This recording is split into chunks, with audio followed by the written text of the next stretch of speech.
पीली दांत वाली बहू की कहानी एक बार देखें और कमेंट में बताएं वीडियो कैसा लगा। लाइक करना ना भूले। ठीक है दोस्तों।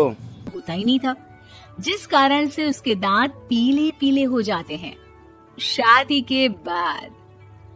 अरे बहू, वैसे तो तुझ में कोई कमी नहीं है, पर तेरे दांत इतने पीले कैसे हैं बेटा? कैसे मतलब? कोई सर्जरी थोड़ी ना कराई है। वो तो क्या नाम, मैं ब्रश नहीं करती थी तो पीले हो गए। अब क्या करूं? आप कहें तो लाल करवा लूं या फिर काले? यार ये क्या है, क्यों माँ से लड़ रही हो? लड़ रही हूँ? अरे मैं लड़ रही हूँ या ये बोल रही है कि दांत पीले हैं, पीले। अरे तपस्या थोड़ी ना की है इन्हें पीले करने के लिए। बकायदा ब्रश नहीं किया है 20 साल तक, तब जाकर। छी, कैसी बात कर रही हो? ये उस वक्त तो पीले नहीं थे जब हम लोग तुम्हें देखने आए थे। अरे तब साफ करवा लिया होगा डेंटिस्ट के पास जाकर। अब देखो कैसे पीले पीले लग रहे हैं। रंजना सास की तरफ गुस्से से देखती है। फिर शुरू हो गई पीले पीले पीले। अरे पीले तो तब भी थे जब मेरे हाथ का रसगुल्ला उड़ा उड़ा कर खा रही थी और बोल रही थी, लड़की नहीं गुणों का खजाना दे रहे भाई साहब आप। खैर, अब वो लोग करते भी तो क्या करते, पीले दांत वाली बहू पल्ले पड़ी थी तो झेलना तो था ही। एक दिन कीर्तन में रंजना गाना गा रही थी। अरे कमला बहन, माँ का द्वार है, यहाँ तो सब शुद्ध होकर आते हैं, फिर अपनी बहू को ब्रश भी नहीं करवाती तुम। दूर से पीले पीले दांत भक्ति में बाधा उत्पन्न कर रहे हैं। और कोई 2 साल के बच्चे थोड़ी ना लेकर आई हूँ मैं बहू बनाकर। अच्छी खासी लड़की है, अरे कैसे करवाऊं ब्रश? ये तो उसे खुद करना चाहिए ना। अब माँ बाप तो इसके जैसे तैसे निपटा दिए, ये नहीं सोचा कि सास कैसे संभालेगी। सास बहू को लेकर घर आ जाती है, लेकिन सोच लेती है कि अब इसे लेकर कहीं नहीं जाएगी। अगले रोज बहू कहती है, अरे क्या हो गया, मंदिर नहीं जाना क्या? कीर्तन का वक्त हो रहा है। मेरी मधुर वाणी से कान्हा जी जागते हैं और सोते हैं। आप तो जानती है ना उनकी भक्ति में कितना मन लगता है मेरा। वो क्या है ना, तबीयत ठीक नहीं लग रही है मेरी, आराम करूंगी मैं। तबीयत ठीक नहीं लग रही? अभी तो मिथुन के गाने पर नाच रही थी आप, और अब बोल रही है कि तबीयत ठीक नहीं लग रही। अरे भक्ति में मन लगा लो सासू माँ, ऊपर जाना है, क्या मुंह दिखाओगी आप? हाँ? सास को बहू की बात पर गुस्सा आ जाता है। मैं क्या मुंह दिखाऊंगी, इसकी चिंता तो ना कर, समझी? अपने मुंह की चिंता कर, जो ये पीले पीले दांत लेकर हर जगह पहुंच जाती है। पता है लोग कितना मजाक बनाते हैं। ना जी ना, मैं नहीं जाना कहीं तेरे साथ। तो ये बात है। कोई ना, मत जाओ, मैं अपने कमरे में ही बैठकर भक्ति कर लूंगी। ऊपर वाला दांत थोड़ी ना देखता है, मन देखता है, भावना देखता है। और अरे बस बस, तू सब कुछ दिखा, बस ये सफेद चमकदार दांत ना दिखाना किसी को, है? जा यहाँ से। बहू को सास की बात का कोई फर्क नहीं पड़ता, वो तो जैसी थी वैसी ही रह जाती है। सुबह नहाकर किचन में खाना बनाना, फिर खाना खाना, कीर्तन भजन करना और सो जाना। एक दिन, माँ जी मैं सहेली के घर जा रही हूँ, शाम को लेट आऊंगी। हाँ, तो जाना, मैंने कौन सा तेरी आरती करनी है घर पर बैठकर।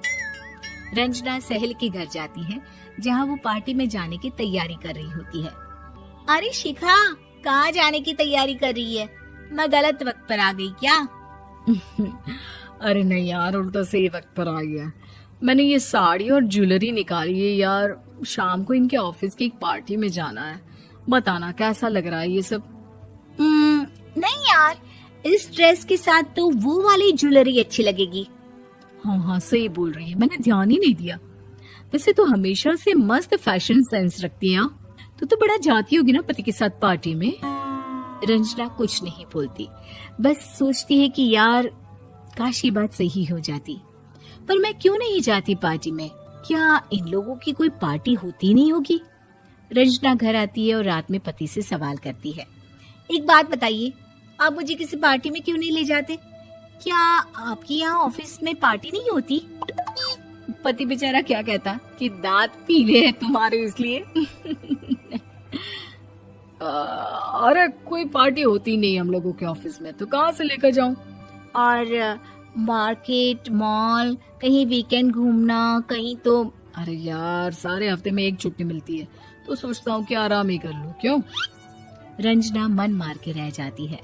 पहले कभी सास के साथ मंदिर जाया करती थी, लेकिन वो भी सास ने ले जाना बंद कर दिया। घर बैठी बैठी रंजना बोर हो जाती है। तभी उसे आइडिया आता है और वो मायके जाने का सोचती है। सासू माँ, 2 दिनों के लिए मम्मी के घर जा रही हूँ। अच्छा अच्छा, ठीक है, आराम से जा। और हाँ, माँ से कुछ अच्छी आदत सीख कर आना कि कैसे शरीर के हर भाग की तरह दांतों की सफाई भी जरूरी होती है, समझी? शुरू हो गई ना आप? वो लोग आपकी तरह नहीं है कि छोटी छोटी बात का बतंगड़ बना दे। उन लोगों के लिए मैं मायने रखती हूँ, ना कि मेरे पीले पीले दांत।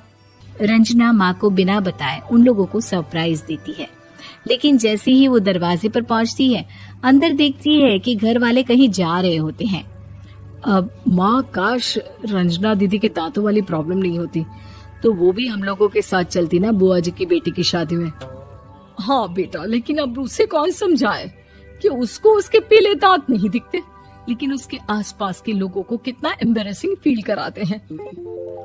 मुझे तो कितनी बार उसके स्कूल की टीचर ने शिकायत की कि उसके साथ कोई लड़की बैठना भी नहीं चाहती, और ना ही कॉलेज में कोई उससे बात करना चाहता था। लेकिन पता नहीं क्यों उसे ये बात समझ में ही नहीं आती। कोई कमी नहीं है उस लड़की में, बस यही कि दांत पीले हैं। वो तो भला हो जीजा जी और उनकी माँ का, जो दीदी को जैसी है वैसे ही रखा हुआ है। रंजना को अपने घर वालों की बात सुनकर बहुत दुख होता है।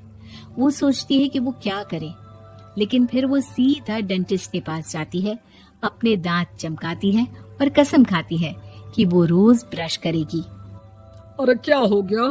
तुम तो 2 दिनों के लिए गई थी ना, पर कोई ना, अच्छा है, चलो आ गई तो। रंजना सास के सामने आकर खड़ी हो जाती है और पूरी स्माइल करती है, उसके चमकदार दांतों को दिखाती हुई। हैं? चले मंदिर? माँ, मुझे माफ कर दीजिए, मैंने आप लोगों को बहुत एम्बैरेसिंग फील करवाया। मैं आज से रोज ब्रश करूंगी।